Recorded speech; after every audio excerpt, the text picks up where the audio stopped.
اور دوسری صورت یہی ہو سکتی ہے کہ جیسے خود پی ٹی آئی نے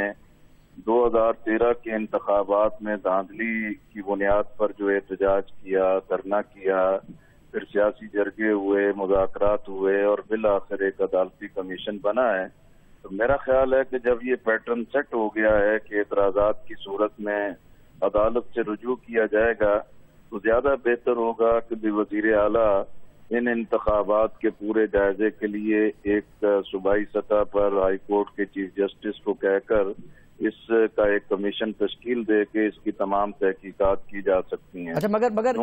اس میں معاملہ یہ ہے لیکن صاحب کہ خان صاحب کا ہمیشہ موقف تھا کہ اس کمیشن کے لیے پرائم منسٹر ریزائن کریں۔ اب اسفندیار ولی صاحب کہہ رہے ہیں کہ یہ خیبر پختونخوا کی حکومت چھوڑیں۔ آپ کا یہ مطالبہ ہے کہ چیف منسٹر کام کرتا رہے، آپ کی کولیشن حکومت بھی رہے اور عدالتی کمیشن بنے؟ جماعت اسلامی یہ مطالبہ کر رہی ہے؟ نہیں،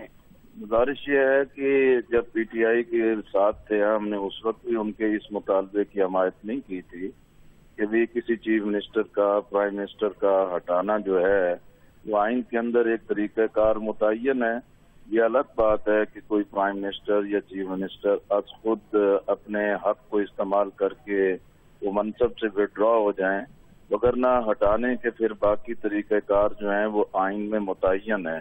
جب مرکز میں ہم نے اس چیز کو تسلیم نہیں کیا تھا اور پی ٹی آئی کو بار بار ہم اس چیز کا باور کراتے رہے، اور خود اسفندیار ولی صاحب یا ان کی باقی جو اپوزیشن کی پارٹیاں ہیں، حکومتی پارٹیاں ہیں، ان کا بھی یہی موقف تھا کہ بھی یہ جو کسی چیف منسٹر کا یا پرائم منسٹر کا ہٹانا ہے وہ ایک جمہوری طریقہ کار موجود ہے، اس لیے اگر پہلے ان کا یہ موقف تھا تو ان کو یہ نیا موقف تو نہیں اختیار کرنا چاہیے، اور جس سٹینڈ پر اور جس موقع پر عدالتی کمیشن بنا تھا انہی چیزوں پر بیٹھ کر غور کیا جا سکتا ہے۔ بہتر ہوگا کہ بھی چیف منسٹر خیبر پختونخوا تمام جماعتوں کو مدعو کر لیں اور ان کے ساتھ بیٹھ کے ہر طریقے سے جائزہ لے لیں کہ حکومت کا یا انتظامیہ کا کہاں فالٹ موجود ہے اور الیکشن کمیشن اس میں کہاں قصوروار بنتا ہے، اس کے نتیجے میں اتفاق رائے سے کوئی فیصلہ ہو سکتا ہے۔ جی لیکن صاحب یہ ایک درمیان کا راستہ ہے، کیونکہ اسفندیار ولی صاحب کی ظاہر ایک رائے تھی، تحریک انصاف کی سربراہ کی ایک رائے تھی، آپ ایک مشورہ دے رہے ہیں جس میں ساری سیاسی جماعتیں مل کر بیٹھیں اور جوڈیشل کمیشن کی جو بات آپ نے کی۔ ایک اور مسئلے پر میں آپ سے بات کرنا چاہ رہا ہوں، وہ میرے پروگرام کا ایک اہم سیگمنٹ ہے، وہ ہے پی کے 95 میں، کیونکہ خواتین نہیں شرکت کی اس انتخابات میں اور جو کچھ ہوا اور ایک مل کر فیصلہ کیا گیا جس کی وجہ سے ووٹ نہیں ڈالا گیا، الیکشن کمیشن دوبارہ انتخابات کرا رہا ہے، سیٹ آپ نے جیتی تھی، آپ ویلکم کرتے ہیں کہ جی خواتین آئیں اور اس انتخابات میں حصہ لیں اور دوبارہ وہ انتخابات ہوں؟ الیکشن کمیشن نے جو فیصلہ کیا ہے اس پر ہم اپنا لیگل رائٹ رکھتے ہیں، ہم سپیریئر کورٹ جو ہے اس کی اپیل میں کر سکتے ہیں۔ اس کے بعد یہ ہے کہ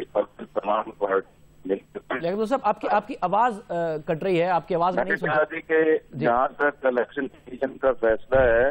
تو اس فیصلے کے حوالے سے ہمارا یہ لیگل رائٹ ہے، ہم اس حق کو رکھتے ہیں کہ ہم سپیریئر کورٹ میں اسے چیلنج کر سکتے ہیں۔ باقی جہاں تک اگر پارٹیوں نے مل کے کوئی فیصلہ کیا ہے تو یہ کسی ایک پارٹی کا فیصلہ نہیں تھا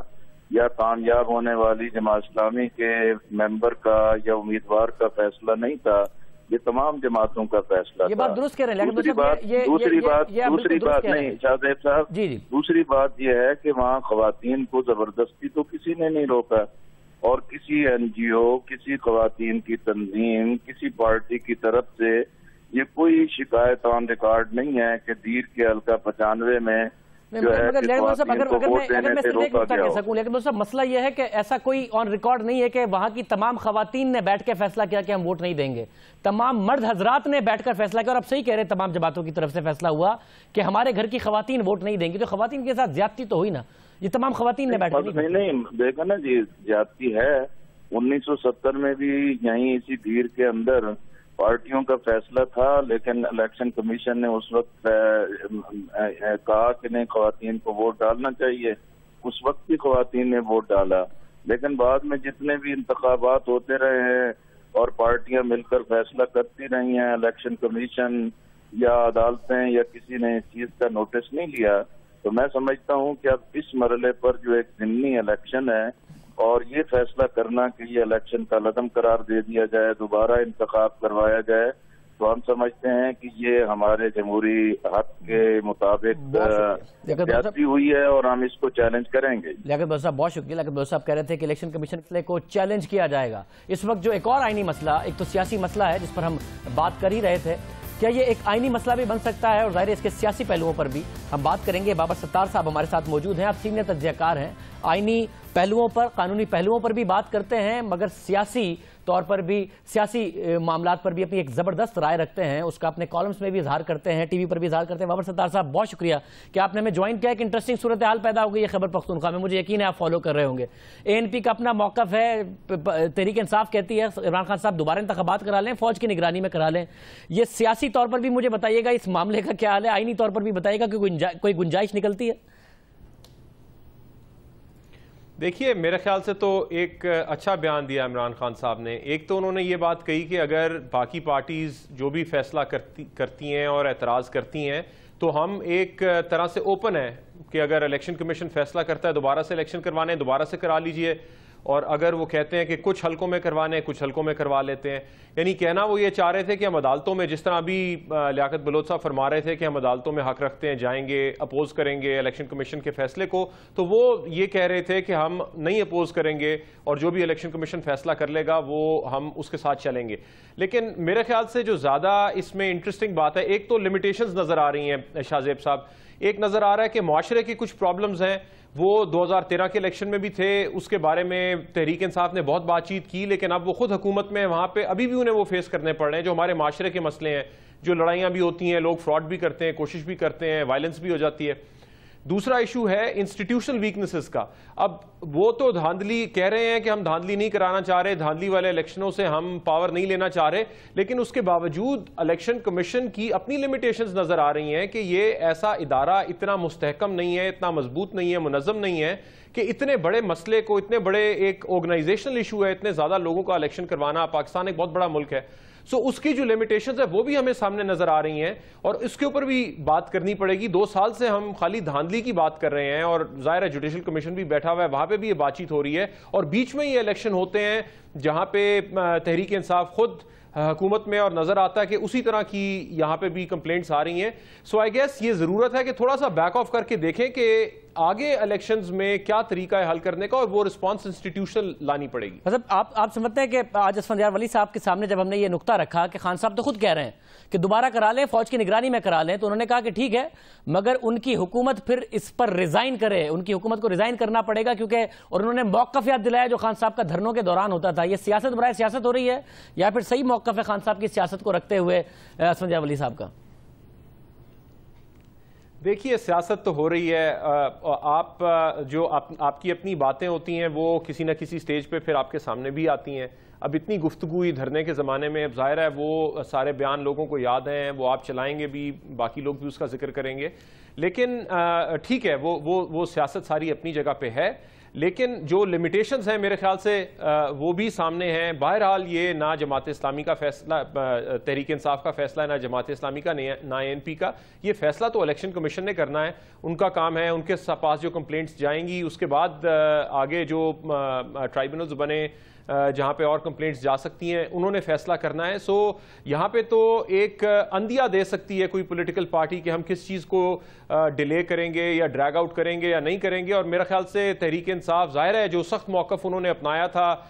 PMLN کے اگینسٹ 2013 کے بعد، اس کی وجہ سے وہ اب ایک موقف اختیار کر رہے ہیں کہ جناب ہمیں دھاندلی والے الیکشن سے جیت کی حکومت نہیں کرنی ہے، لیکن کچھ میرا خیال ہے الفاظ اپنے دوبارہ سے یاد جب آئیں گے تو شرمندگی تو ہوگی تھوڑی بہت۔ بہت شکریہ بابر ستار صاحب ہمارے ساتھ موجود تھے، تجزیہ دے رہے تھے، الیکشن کمیشن کی کیپیسٹی کا بار بار ذکر کر رہے تھے کہ اس کا جو مسئلہ ہے، اور جب ہم بات کر رہے تھے جماعت اسلامی کے سیکرٹری جنرل لیاقت بلوچ صاحب سے تو ہم نے NAP کے 95 کے حوالے سے بھی ان سے سوال کیا، اور وہ کہہ رہے تھے کہ ہم اس کو چیلنج کریں گے۔ جب یہ خواتین کو ووٹ ڈالنے کا حق نہیں دیا گیا تھا اس دن ہمارے ساتھ سراج الحق صاحب موجود تھے، امیر جماعت اسلامی، ان سے ہم نے گفتگو کی تھی، کیا بات ہوئی تھی اس حوالے سے ذرا سنیں۔ جماعت اسلامی کے تو MNA ہمارے ہے عائشہ سید صاحبہ، وہاں گئی تھی خواتین کا اجتماع اور ان کو ووٹ کا استعمال پہ زور دینا، اس طرح راشد ظفر ایک MP ہے وہ بھی گئی تھی جماعت اسلامی کی طرف سے، انہوں نے بھی وہاں کافی کنونسنگ کی کہ خواتین ووٹ استعمال کرے، لیکن بہرحال خواتین ووٹ کے لیے نہیں نکلے تو جبر کی وجہ سے نہیں، اپنی مرضی کی وجہ سے، اور ان کا یہ بھی رائٹ ہے کہ جائیں اور یہ بھی رائٹ ہے کہ نہ جائیں۔ آپ نے دیکھا کہ سراج الحق صاحب کیا کہہ رہے تھے۔ ہمارے اس پروگرام کے اگلے دن 8 مئی کو الیکشن کمیشن نے اس مسئلے کا نوٹس لیا اور آج الیکشن کمیشن کی طرف سے فیصلہ آیا ہے کہ دوبارہ انتخابات ہوں گے، جس کو جماعت اسلامی کہہ رہی ہے کہ چیلنج کیا جائے گا ایک ایسے انتخابات کو جس میں خواتین نے سرے سے ووٹ ہی نہیں ڈالا، خواتین کو سرے سے ووٹ ڈالنے کا حق ہی نہیں دیا گیا۔ آج پروگرام میں ایک بریک شامل کرتے ہیں، اس کے بعد ذکر ہوگا ایک اور خاتون کا، جہاں ہم بات کر رہے ہیں کہ خواتین ووٹ ڈالیں، وہاں ایک اور خاتون ہے جو پاکستان کے لیے، پاکستان میں خواتین کے لیے ایک بہت بڑا کام کر رہی ہیں اور اس کو انٹرنیشنلی ریکگنائز بھی کیا جا رہا ہے۔ بات ہوگی نگہداشت کی ایک بریک کے بعد۔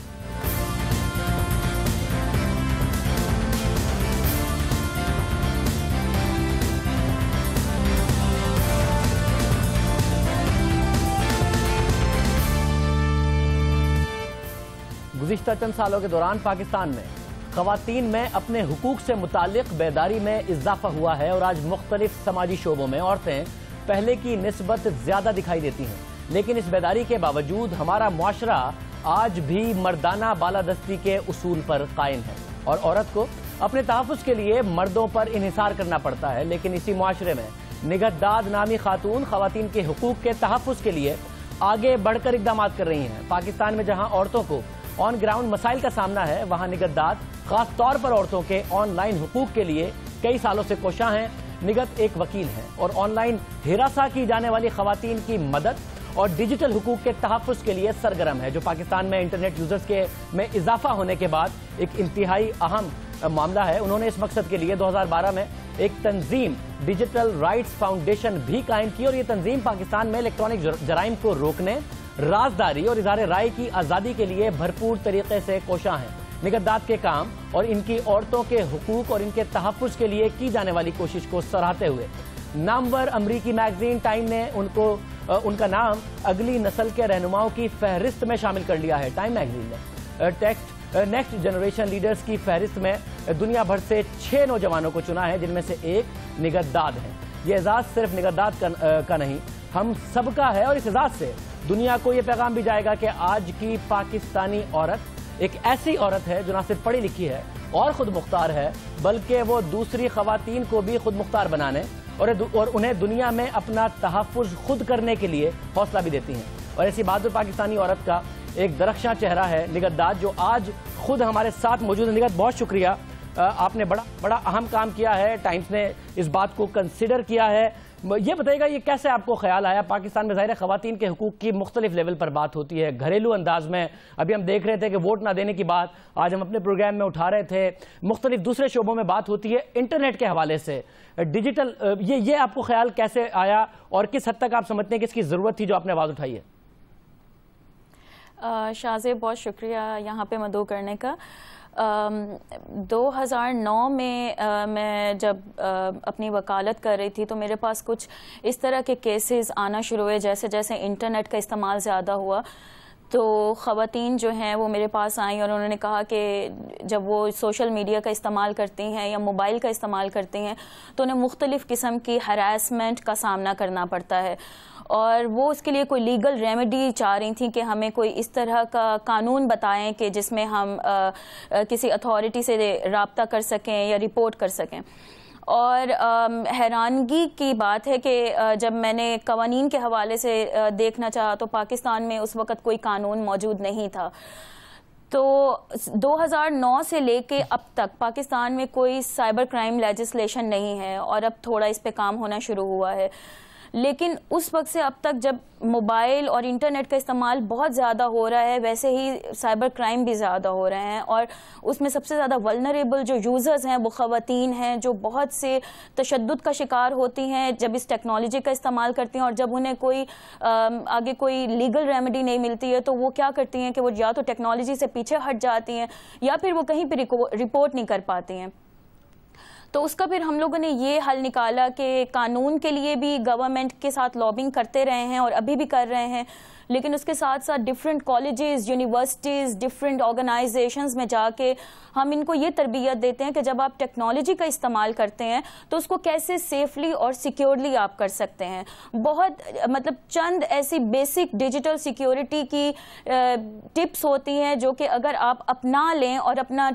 بیہیویئر جو ہے ٹورڈز ٹیکنالوجی تھوڑا سا چینج کر لیں تو آپ بہت سی قسم کی ہراسمنٹ سے خود بھی بچ سکتے ہیں.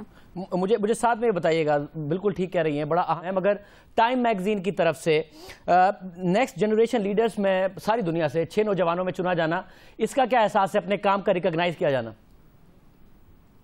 اس کا مجھے بہت زیادہ فخر یہ محسوس ہو رہا ہے کہ پاکستان کا نام جو ہے وہ ایک مثبت طریقے سے سامنے آیا ہے. جہاں پہ بہت سی منفی خبریں ہمیں انٹرنیشنل میڈیا میں اور لوکل میڈیا میں نظر آتی ہیں، وہاں پہ اگر آپ کو ایک اتنی بڑی ریکگنیشن ملتی ہے تو یہ صرف میرے لیے فخر کی بات نہیں ہے، یہ پوری قوم کے لیے فخر کی بات ہے، یہ پاکستان کے لیے فخر کی بات ہے کہ ایک مثبت انداز سے جو ہے وہ پاکستان کا نام سامنے آیا ہے. بہت شکریہ، اور آپ زبردست کام کر رہی ہیں، اپنا زبردست کام جاری رکھیے پاکستان میں خواتین کے حقوق کے لیے. بہت شکریہ کہ آپ نے ہمیں پروگرام میں جوائن کیا. پروگرام کے آخر میں بات کرتے ہیں واشنگٹن میں ہونے والے پاک امریکہ اسٹریٹجک ڈائلاگ کی، سول نیوکلیئر تعاون پر ہونے والے یہ اہم ڈائلاگ واشنگٹن میں شروع ہو چکے ہیں. پاکستانی وفد کی قیادت سیکرٹری خارجہ اعزاز احمد چودھری، جبکہ امریکہ کی arms control and international security کی انڈر سیکرٹری آف اسٹیٹ کی طرف سے اس وفد کی امریکی وفد کی قیادت کی جا رہی ہے. اسٹریٹجک مذاکرات میں جنوبی ایشیا میں اسٹریٹجک استحکام بشمول جوہری عدم پھیلاؤ، سول جوہری تعاون اور جوہری تحفظ کے دیگر شعبے سیکیورٹی وغیرہ شامل ہیں. سفارتی ذرائع کا کہنا ہے کہ ان مذاکرات میں پاک امریکہ اسٹریٹجک ان مذاکرات کا جو مرکز ہے وہ سول نیوکلیئر تعاون رہے گا، اور پاکستان کی کوشش ہے، اور ہمیشہ پاکستان نے یہ آواز اٹھائی ہے، ایک دفعہ پھر پاکستان کی کوشش ہے کہ امریکہ کو راضی کیا جائے کہ وہ بھارت کے ساتھ کیے گئے سول نیوکلیئر معاہدے کی طرز پر پاکستان کے ساتھ بھی معاہدہ کرے. یہ پاکستان گزشتہ کئی سالوں سے آواز اٹھاتا رہا ہے. پیر کو سیکرٹری خارجہ اعزاز چودھری نے پاکستانی سفارت خانے میں ایک نیوز بریفنگ میں بھی کہا ہے کہ امریکہ کا ہندوستان کے ساتھ جوہری معاہدہ جنوبی ایشیا میں اسٹریٹجک استحکام کو متاثر کرے گا. اسٹریٹجک توازن کو برقرار رکھنا جنوبی ایشیا میں امن کے لیے ضروری ہے، اور یہی ہماری مذاکرات میں مرکزی لائن ہے. سیکرٹری خارجہ اعزاز چودھری نے مزید کہا کہ جنوری 2004 میں جوہری اعتماد سازی کی بات چیت کے مشترکہ اعلامیے میں پاکستان اور ہندوستان دونوں کو خطے میں اسٹریٹجک توازن کا عنصر قرار دیا گیا تھا. اب کوئی بھی امتیازی سلوک اسٹریٹجک استحکام کے لیے اچھا نہیں ہوگا. یہ پاکستان کے سیکرٹری خارجہ کی طرف سے بات کی گئی تھی. یہ مذاکرات شروع ہو چکے ہیں، اور پاکستان اور امریکہ کے تعلقات کوئی ہسٹورک لو پر نہیں ہے. ماضی میں ایسا بھی ہوا کہ یہ مذاکرات ہو رہے تھے اور پاکستان اور امریکہ کے تعلق تاریخ کے کہا جا رہا تھا کہ بہت بری سطح پر ہیں، بالکل اچھے تعلقات نہیں ہیں، مگر اب ایسا نہیں ہے کہ تعلقات برے ہوں. تو ان معاملات کا اٹھانا اور ان پر پیش رفت ہونا کس حد تک اس پر پیش رفت ہوگی، یہ ہم اپنے پروگرام میں بات کرتے رہیں گے. آج یہ مذاکرات شروع ہو گئے ہیں. آج کے پروگرام میں اتنا ہی. کل کے پروگرام میں آپ سے پھر ملاقات ہوگی. اجازت دیجیے. اللہ حافظ.